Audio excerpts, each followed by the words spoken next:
And we do it all without charge, and we handle more case matters on the West Coast defending faith, family, and freedom than virtually any other organization in the country. So we're the doers. We have the largest network of attorneys on the West Coast, over 500. But we have attorneys all across the country, though, that go to bat for these cases in states like Texas and Florida, Pennsylvania, Wisconsin, just to name a few. So we're keeping very, very busy and trying to do everything we can to both defend religious freedom as well as to empower religious freedom. And I say empower, let me say, after 3 years of doing this, I discovered that the real crisis is not the lack of religious freedom, because we already have a lot of religious freedom, and we need to defend it because it's definitely being challenged. The real crisis I saw was it's out there and no one's doing anything. And I'm thinking, this is like, it's like during the Civil War, and you have the Emancipation Proclamation, and they're free, but they don't know it.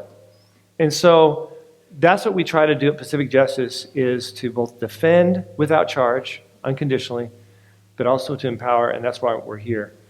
We wrote a book called Reclaim Your School, How to Legally Evangelize Public Schools, all the different legal ways of doing it. But also, we also have a video called Faith in the Workplace.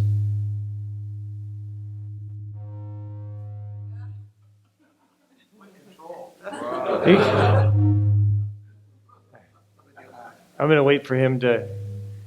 Can I stand here? Can you? No? Someday they're going to invent something that's going to never have this happen, this stuff. This is my... and then it goes, boom, and then everyone's hearing gets hurt, and they all smile like everything's fine, but then, so I could just talk real loud. So I'll use my Texas voice, talk louder. Huh? Stay behind. Oh, stay behind? Yeah, that's going to help a lot. This will help a lot? Okay. So no. Anyway, so we're working really hard also, though, with our video called Faith in the Workplace to train... right here. Very good. To train... that's right. That's just where I'll stay, right here. To train... I will, next hour. Business owners, CEOs, managers, on all the different ways that they can evangelize their employees, their customers, their community, how they can partner with churches and ministries in ways they never would have dreamed of. It's on our video, our training video. And that's what we're going to be addressing today. But first I want to start off with a little introductory video, which I think will give a good backdrop. And it says something about keyboard being... Is this on there? Is this on that? Could you turn that there? Let me see if it's... Waking up DV drive. Let's see.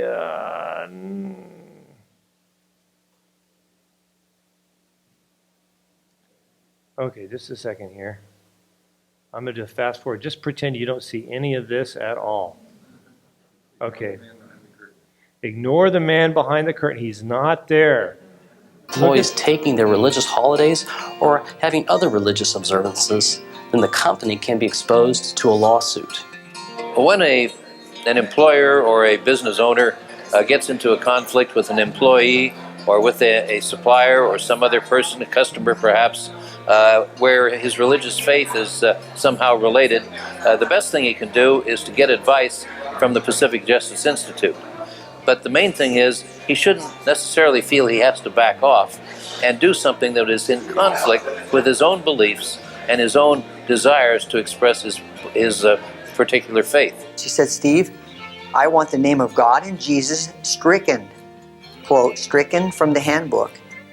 And also, we have some scriptures hanging up around the pool and around the club. She wanted those taken down before she would allow her son to swim there. Christine had set in her lawsuit that she wanted to get an injunction and shut us down, not the swim team, but the whole business. Well, for a business owner, that's kind of scary. So I talked to Kevin Snyder, and he looked over our case. And several days later, he called me back and says, Steve, we think this is a great civil rights case. And you know, Mr. Ravella, you have rights too. I go, I do? He goes, yes. You see, sometimes when you're in business, sometimes you feel like all you do is deflect bullets that come at you. But in this case, Kevin reminded me that, Steve, you have rights. I go, wow, I do have rights, huh? You know what rights you have, Steve? Not only civil rights, civil law rights and constitutional rights, but you have the right to bring as much joy to people and peace that you want. That's not a violation. Working with the Pacific Justice Institute was very calming. They just kind of came in and said, you know, don't worry, we know what we're doing. Kevin Snyder and his Pacific Justice Institute, they came through. It was really good. So what can I say but thank you. When an employer is known as a Christian employer, having a Christian business, they are more subject to attack, without question. That's just par for the course of living in the world we live in. That said, that should in no way keep a Christian business from being a Christian business and acting like a Christian business. They need to take several preventative measures though. Because they are more susceptible to attack, they need to make sure that they have a very detailed personnel file for every employee. Regular reviews of that employee and notes need to be taken with regards to meetings with the employees, so there is a real track record, a real history of whether the employee is doing their job satisfactorily. You know, if you're the owner of your business, if you're the CEO, it is your responsibility to set the culture, to establish the values, the ethics of your company. And of course, as a Christian, we know those ethics, those values must come from the Word of God. One of the greatest travesties in the American workplace today is not lack of freedom to share our faith. Instead, it's the lack of awareness that that freedom even exists. We want to break down that wall of ignorance and empower people in the workplace to share their faith, which will have a tremendous impact on America, our future, and the private and public workplaces across the country. Pacific Justice Institute is a nonprofit organization with over 1,000 volunteer affiliated attorneys providing legal assistance without charge. If you would like more information on obtaining a copy of the follow-up reference guide on this subject, or a free follow-up presentation for your board of directors or management, or information on how to order the new web tutorial for your employees, please contact Pacific Justice Institute at 888-305-9129 or visit our website at pacificjustice.org.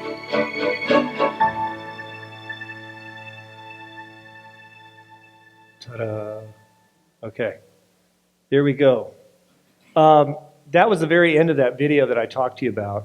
But the reason I aired that, I had some other stuff, I thought we'll just let it finish off, was the example of that business owner who is a real person we're talking about. They were being sued because they had Christian music, Christian pictures, and they had the people sign an acknowledgement that this exists, their child's not going to be forced to do anything religious, but they're nonetheless a Christian-based business. I mean, that's who they are. Atheist mom refused to sign it, files a lawsuit, found a slick willy attorney. They thought they'd make a quick 20, 30, 50 grand in a settlement. The business owner, someone told him about us. We stepped in, we represented him, and the trial it went on and on for a couple of years. And finally, the judge says, I'm dismissing this lawsuit. There's no evidence that these business owners ever discriminated against who they're serving. They don't discriminate in regards to their employees because of their faith. And so long as they're not doing that, they're free to live their faith in their business as much as they want to. Dismissed. And that was the story. That's sort of the ending of how that turned out. And I think it's real encouraging, I think it should be to all of us as we realize the opportunities that we have. That's the video, and there's a copy for just $99.95. You can I'm just teasing. I don't do that. It's a copy. It's our compliment to each of you for being here. I would love it if you could fill out a little sign-up sheet so we can keep you updated. Actually, we have something we've produced now called the Faith in the Workplace update. Faith in the Workplace update. This is what happens when I speak after eating. The neurons aren't quite as connected. There's fat and sugar getting in the way. But anyway, and it's going to be very helpful. It's quarterly, and we also are working with the different ministries out there, business ministries, so they can use it and distribute as well. But right now, I want us to start off with this part of the rest of the presentation, and what we're going to talk about. I'm trying to remember, what do I do? Oh, that's right, I pushed that, right? Is that okay? Good. Oh, yes. Okay. And then is there a little button thing for me to push? Is that this right here? Is this it? Oh, I'm empowered. Thank you. And now I see, I thought, where is she? Okay. This is good. Thank you. So, first I want to talk about some defensive measures, because there are some statutes you have to deal with. There's the Federal Civil Rights Act of it's actually 1964, amended in 1971. But then you also have states like California that are a little more detailed, and they expanded the Civil Rights Act. So you have age, ancestry, you have color, disability, national origin. On the federal, you have national origin, disability, ancestry, color, race, but religion, but sex on the federal. But then we also have sexual orientation in California. And also, in addition to that, we have a new one that's just been added recently, a gender identification. Okay, so let me give you a hypothetical. So let's say you have a receptionist position, and you go ahead and you hire a man, and very clean cut, very professional, and it looks really great. It's your company, and after 30 days, he comes to work dressed like a woman. And you know what? He didn't even shave really well this morning. And it doesn't look really, your customers are coming in and they're coming out. Right? There's just, so what do you do? And in states like California, where you have gender identification, then gender identity, it's very problematic. And if you're ever in that situation, give us a call and we'll try to help you. But there's not an easy fix for that. In fact, if you wanted to sabotage your competition, very easy. Very easy. And but that's the kind of thing we're dealing with. I'll just leave it at that. Yes. Oh, yes. Yes, and let me talk about that too, actually. In California, we have a law that lets boys go into girls' bathrooms, locker rooms, and showers in the public schools. It's mandatory on all public schools now in the state of California. We at Pacific Justice are litigating that to get it on the ballot so we can get it repealed. However, there is now an effort to, there's statutorily, the next movement they're going to make is to make it mandatory on all public restrooms and private restrooms. So what we at Pacific Justice are doing, we've just announced an initiative that we have filed along with a coalition of others, but we actually prepared it. Kevin Snyder did a great job. He's one of our attorneys, great attorney. We prepared this so that we can put it on the ballot and preemptively say, no, public restrooms are determined by your biological gender, not what you claim to be or what you've modified your body to be. And it's not that exact language, but you get the point. So, and then hopefully the people of California will be level-headed enough not to want to be, anyways, violated or uncomfortable. So that's something that we're doing as well. And when I say this, by the way, I don't say this in any way to demean people who are transgender or people who are struggling with sexual orientation. It's something the Lord's really put on my heart is how we as Christians, we need to have love, we need to have compassion, we need to have respect for these people. They didn't ask to have these orientations or have this dysphoria. And so that's as a part of our messaging as we deal with policies in business, we do want to make sure that we don't give the wrong message in terms of hating these people or that kind of thing. But at the same time, we want to be reasonable to have our Christian manifest the policies that are indicative of our faith and our values and our convictions. And that's what we at Pacific Justice want to help you with. And in terms of the application of Title VII, let's talk about some proactive things that you can do now. Okay, that's sort of my defensive measures there. Oh, one more thing too. I can't forget this. We all heard about Hobby Lobby, and you're familiar with that, where they prevailed, right, on the Federal Religious Freedom Restoration Act. It was a fantastic success, right? Their religious freedom right was trumped the government's desire to compel them to do something that violated their faith with regards to abortifacient drugs. But then you have these cases dealing with a baker, right? A photographer, the people who own a pizza stand or whatever.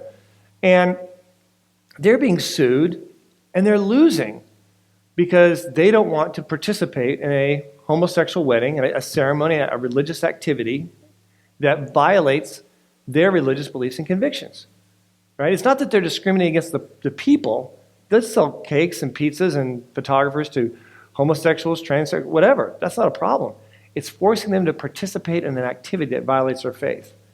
And that you think, well, okay, Hobby Lobby won. Shouldn't these people win as well? Right now they're losing. And the reason is because the Religious Freedom Restoration Act was limited by the Supreme Court to only apply to the federal government, not the states. These cases are dealing with state discrimination statutes, mostly blue states, okay, like Illinois, California, Oregon.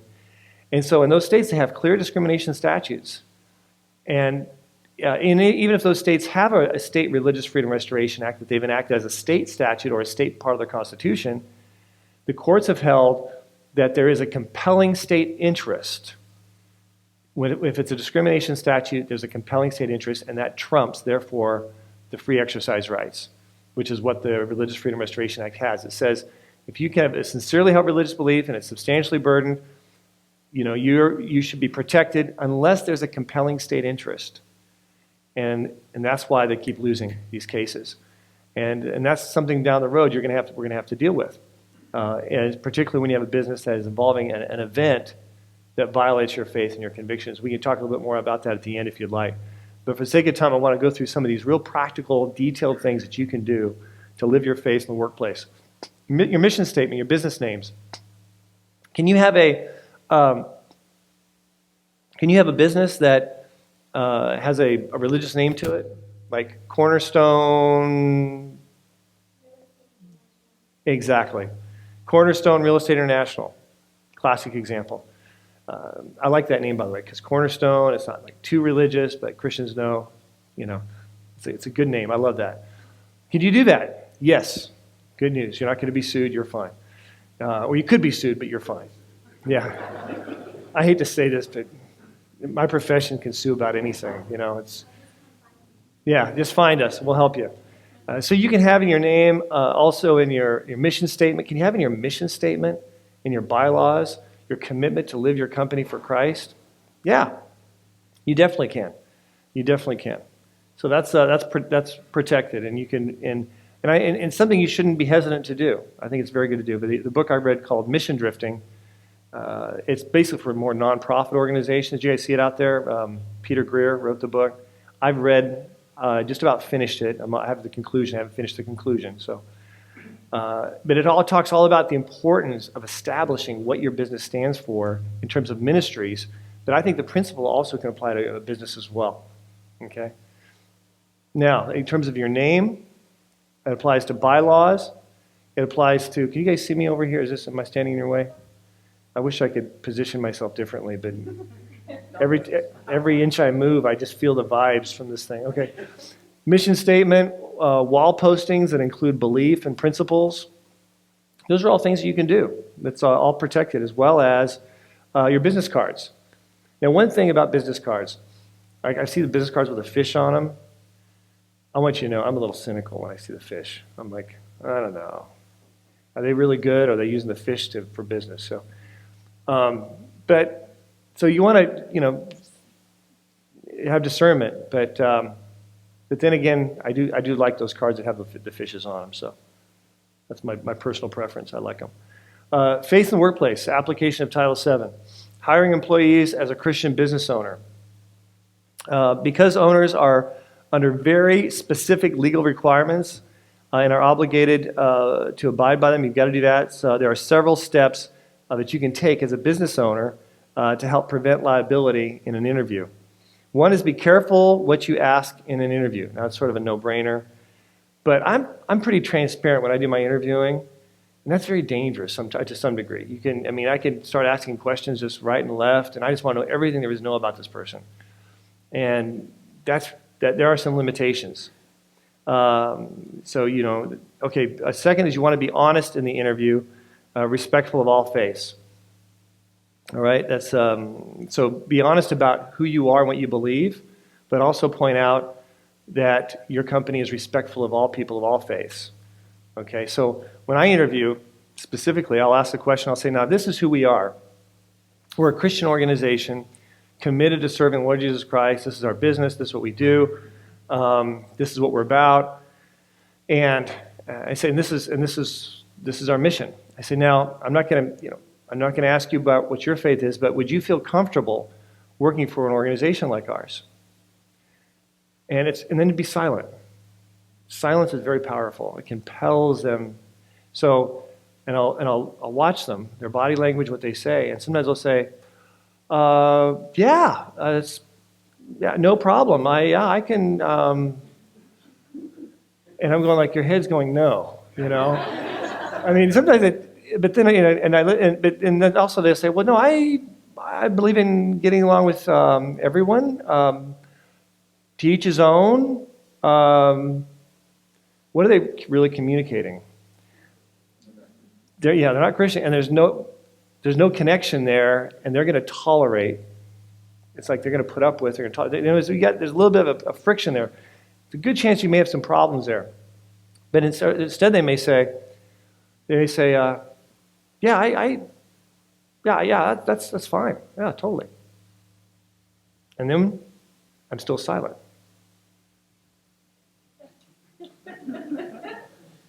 And they say, yeah, I go to church. In fact, I go to First Baptist, whatever, So I give them the room to speak and to really, so you really find out, would they really truly feel comfortable working here or not? And that's something that you can do. And then, of course, sometimes you get people go, oh, yeah, let me tell you, this is awesome. Praise the Lord. Hallelujah. And that's great. Yeah. So, anyway, we'll go there. Okay. So, yeah, we'll go there. Okay. This has been videotaped too, isn't it? Okay. Very, very good. Okay. Ask questions relating to character and job performance issues only. This is the key.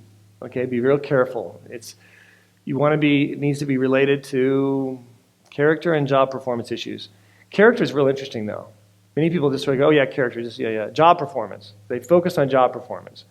And I'll do the things, I'll give a piece of paper with tons of mistakes on it and say, here it is, just, I want you to type it up, make this a real good letter, and they'll find 10 mistakes and there's really like 100.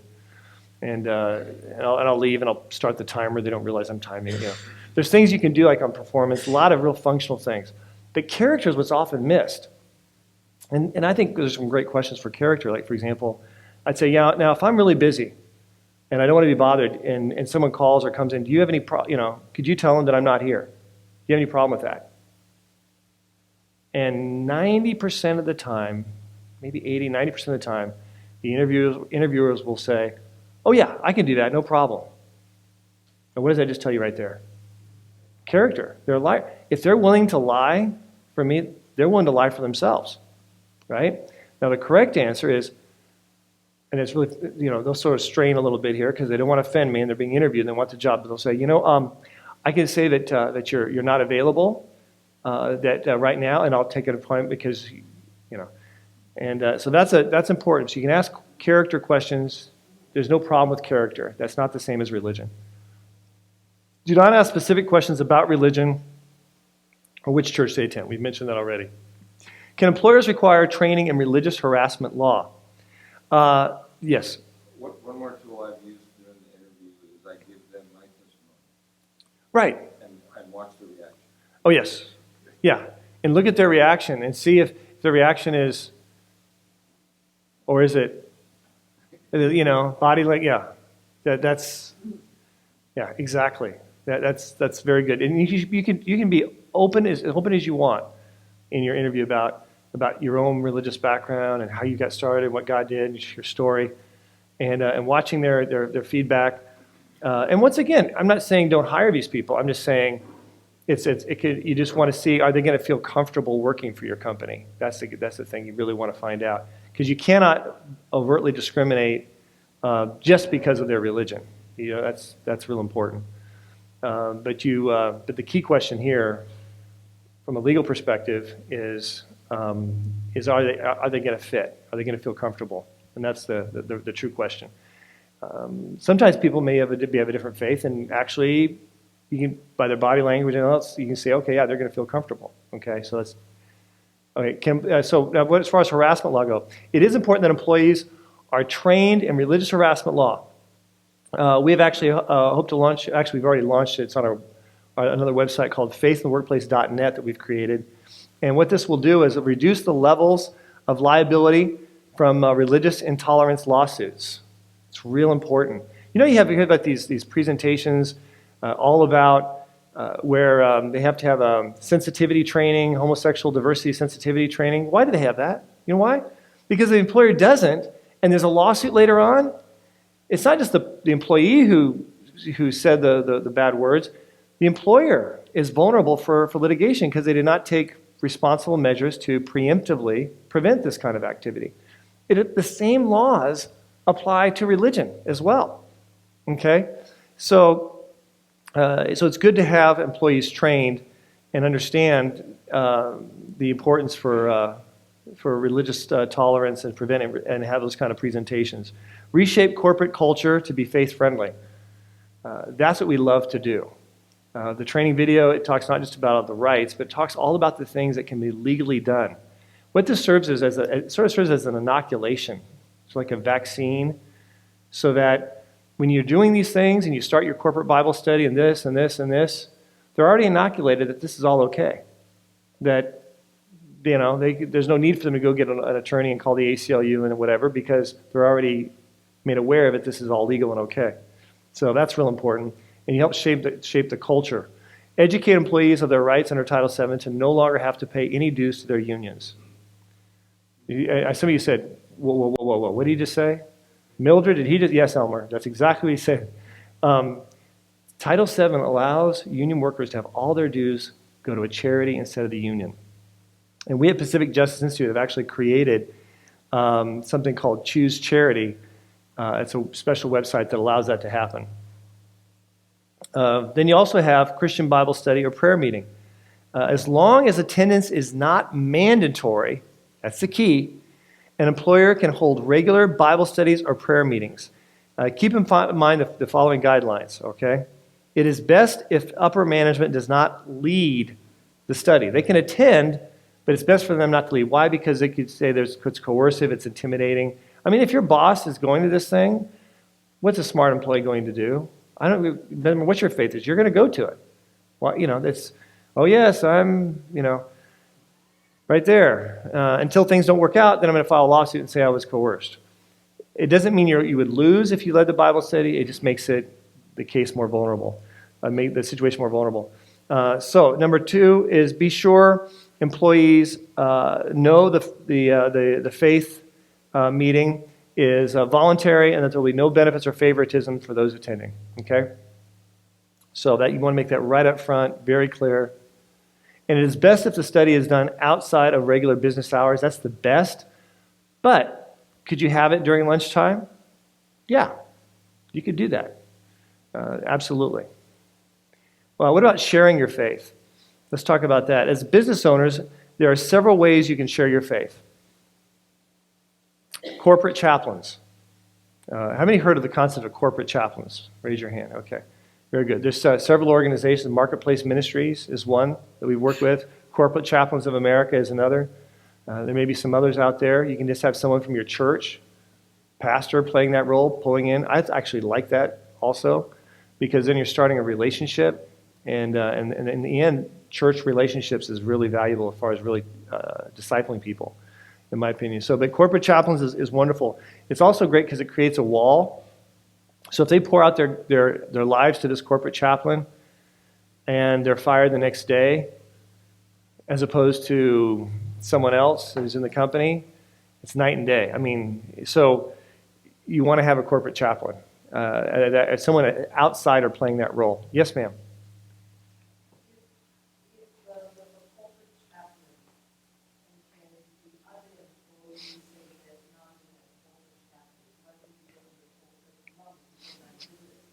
Because it's my company.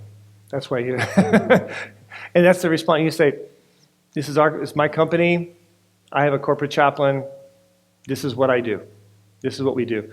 Now, if you're with the government, and this was a government situation, then you could argue that. But since it's a private sector, it's your business. This is your situation. Now, you want to still be sensitive to reasonably accommodate people who have different faiths. If they have a special religious holiday, and it's not scheduled holiday, but it's like Ramadan, for example, you want to be able to accommodate that, but let them make up their time later on. Okay, so there is an importance of religious accommodation under Title VII. And in the natural course of conversation, you can also share your faith. Okay, I know a situation we up in it's like not north of San Francisco. I'll just leave it at that. One of those towns up there starts with a P. Can't think of it. Petaluma. Just making sure you're paying attention. I'm really glad to see that. Okay, very good. Petaluma, thank you. Went up there, we put on a presentation for the heads of companies, all the things they can do. One of them went back to his company there, and he started playing Christian music. And an employee came in and said, is this Christian music? He goes, yeah. He goes, are you a Christian? He goes, yes. He goes, what does it mean to be a Christian? What is a Christian? Now, this is Petaluma. This is what I call pre-Christian. Some say post-Christian. I don't know if it ever, I say it's pre-Christian. Everything, if it's not Christian, it's pre-Christian, in my opinion. So he shared with them what Christianity is. He goes, really? He said, would you like to be Christian? Yeah, I would. And great. So they prayed to receive Jesus. Just because he took the initiative to create the dialogue, and that's something you can do. Now, you may have an employee come around and contest that, but it's your right to do it, okay? And you're protected. You're also permitted to share your testimony via email or other avenues as long as you make it clear that you are sharing why you're sharing your story, okay? Now, let me give you an example. You send out an email to all your employees saying, many of you, I've not had time to get to know many of you, and many of you I know wonder what makes me tick, what's my driving force in life. If those of you are interested, feel free to click here. I prepared my story that'll give you my background and help understand what really drives me. This is not required. This is not required, and this is not necessary for your employment. So you let them know right up front. And then you have your testimony. Yes? Oh, yes. You can give out devotionals. You can have it so even optional on their computer screen if they want. They can click and have a devotional or not. I mean, as long as the employee who doesn't want it, big, Bible verse in front of them, if they don't want it, doesn't have to have it, you can do that. So technology, there's incredible things you can do. Yes, ma'am. What about the what? Oh, other workers. About the devotional? I think I understand what you're saying. So, yeah, all the employees, you can make it available, the devotional to all the employees, just so long as you respect those who don't want it.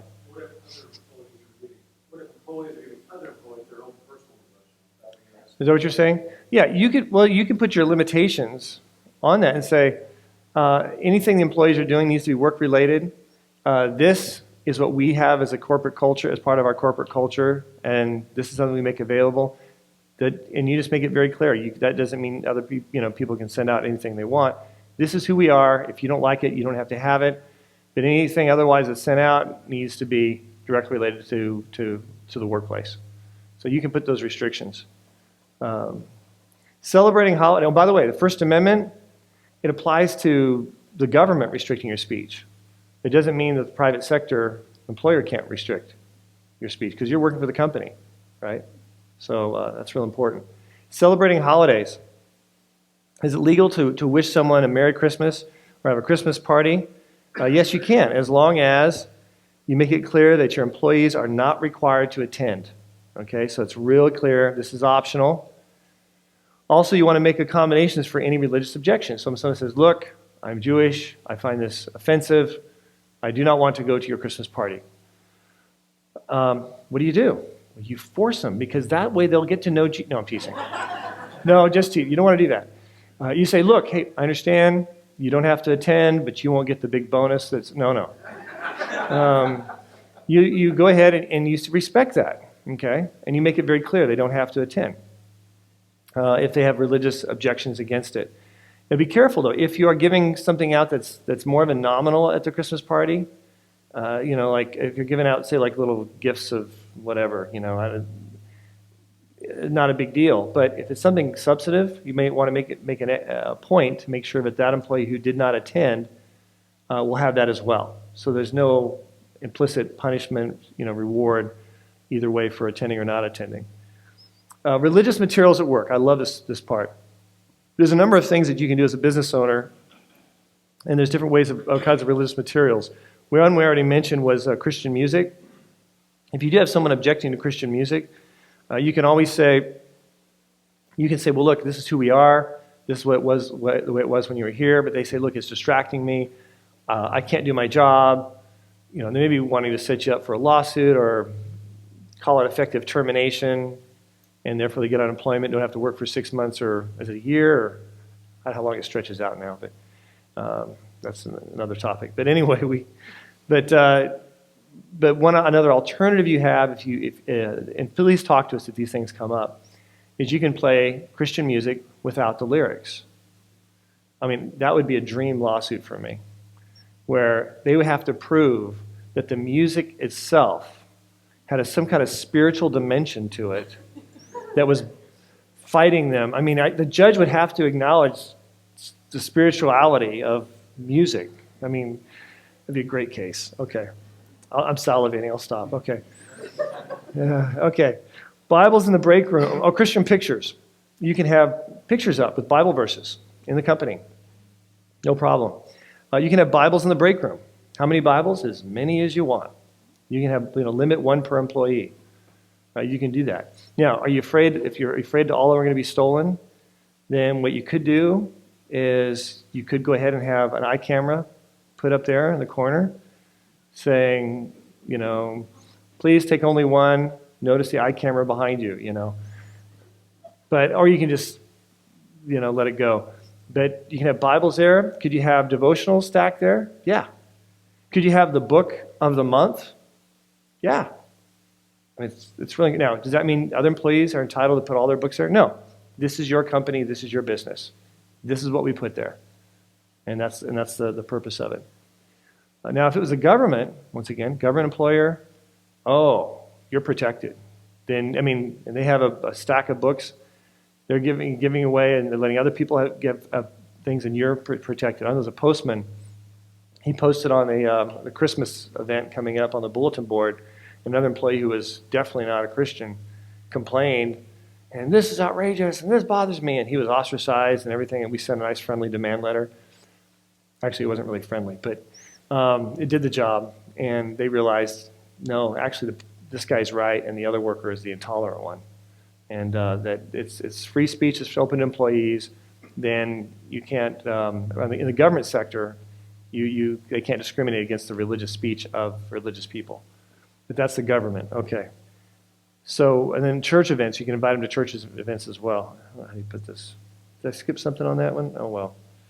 I can't go back. I don't think I missed anything. But church events, you can invite them to church events. And also, let's say you have tickets to a Christmas party or your Easter thing at your church. You can have those on posted. You can have those on your desk.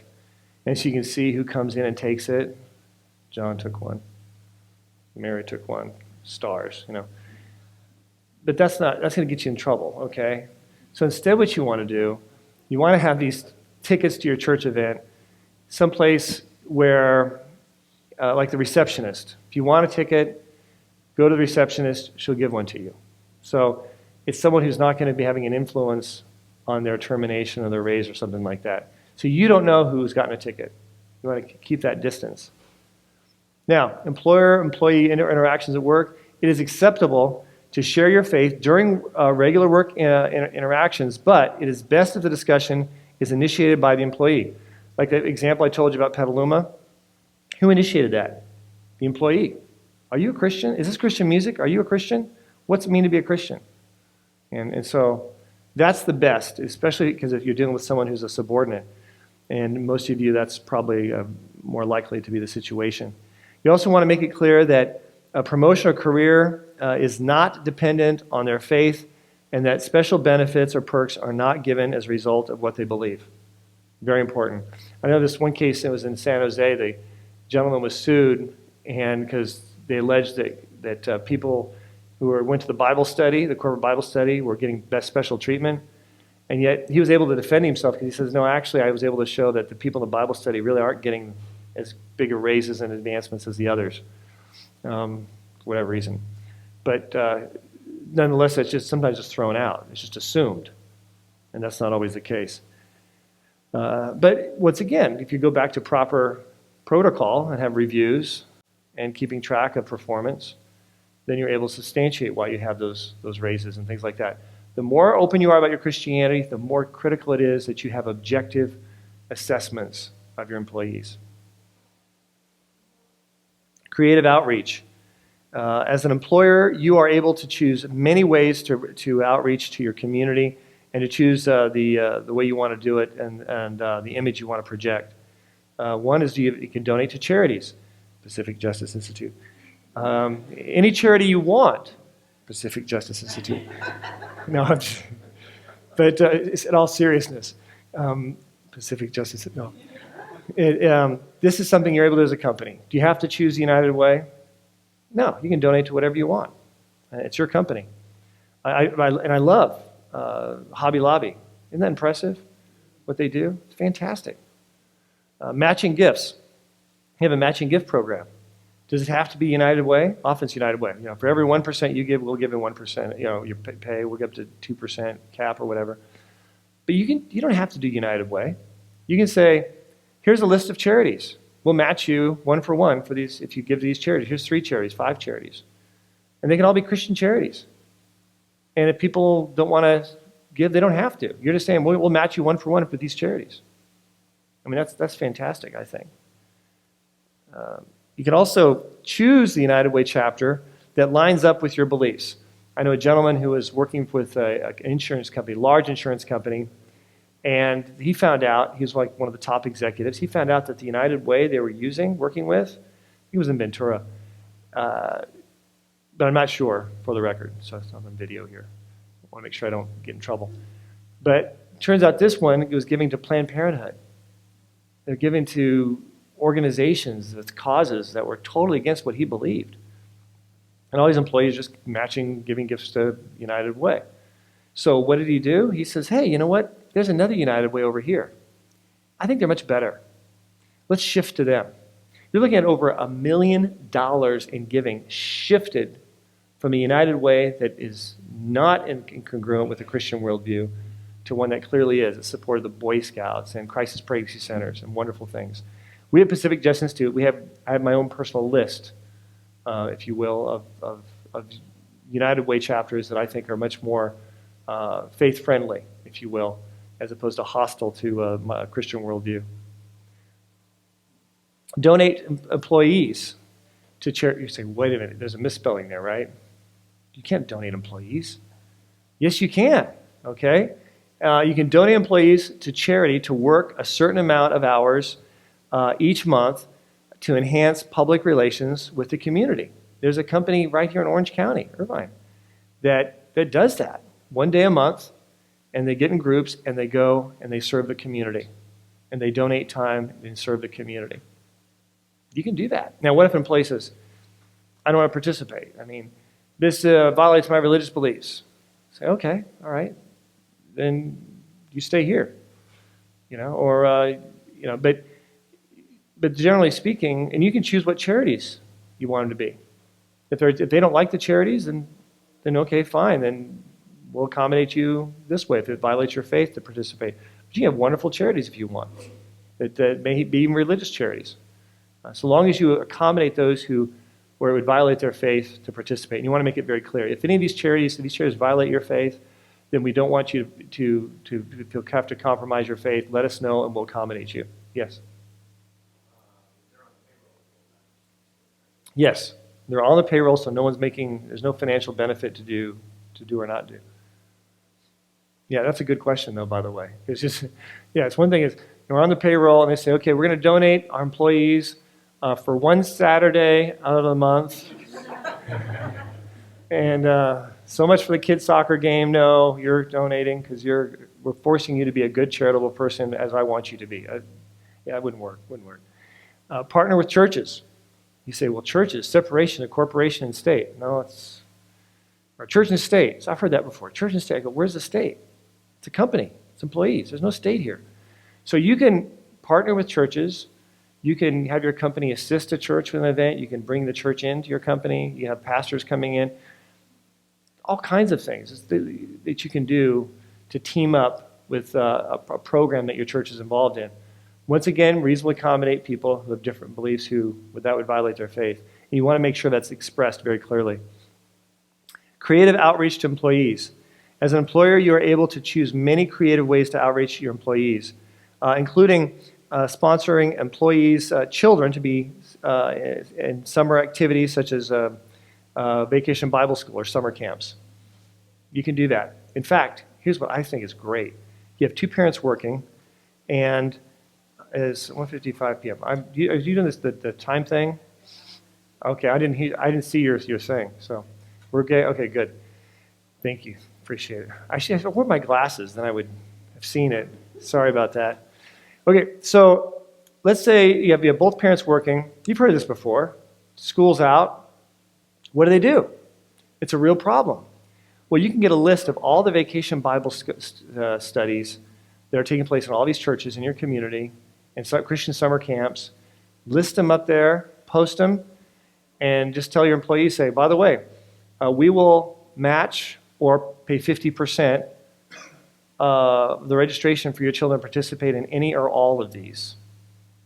And there's a lot of parents who have their kids participate and go to vacation Bible school that don't go to church. They're not even really Christian. But it's a good thing.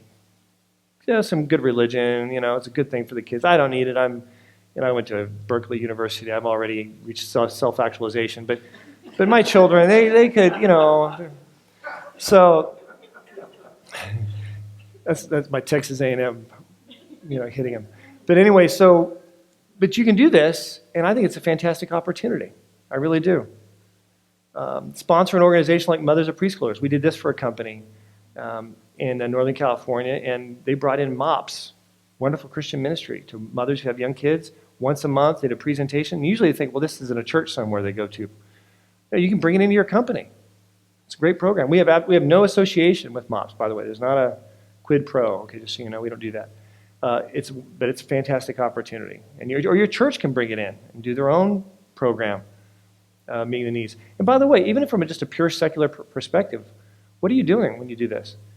You're going above and beyond to connect and meet a need of your employees. What does that do with turnover? It's fantastic. It's great to prevent turnover. Sponsor employees to go on short-term missions trips.